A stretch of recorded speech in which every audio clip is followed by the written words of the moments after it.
Magandang araw po sa ating mga ka-farmers. Mapapansin ninyo, paiba-iba yung aking content para sa magsasaka about sa entertainer at sa kung ano pa na mayroon mapagkukunan na tinatawag na moral values o may matutunan kayo. Kasi ito ay para hindi kayo maumay doon sa mga videos na ina-upload, ginagawa natin ng content. Ngayon, yung ating pag-uusapan dito ay yung pagtatanim ng pinya. Ang pinya kasi, pagka matanda na siya, katulad nito, ito ay ito ay maraming tumutubo rito, sumusuwi. Ngayon, ang pinya matrabaho. Kasi ito, katulad niyan, ito ay magandang klaseng pinya ito. Ito ay pineapple sa Doli.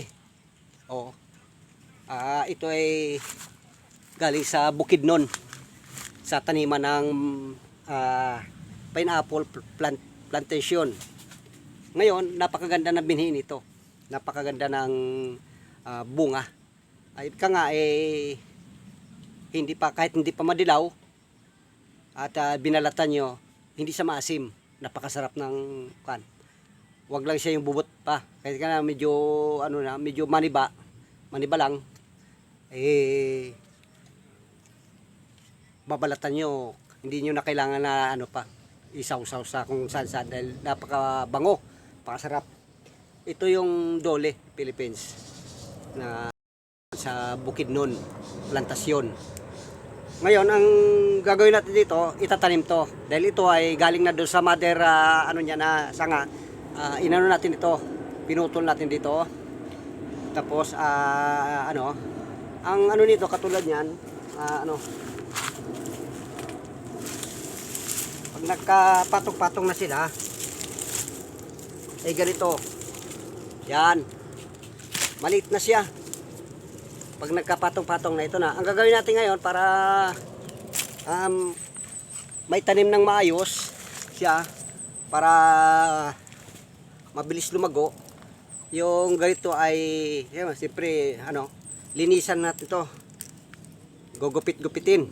Yan, gugupit-gupitin to, yun yan, para malinis yung kanyang puno. Pag itinanim, mabilis magugat. Yan gugupitin.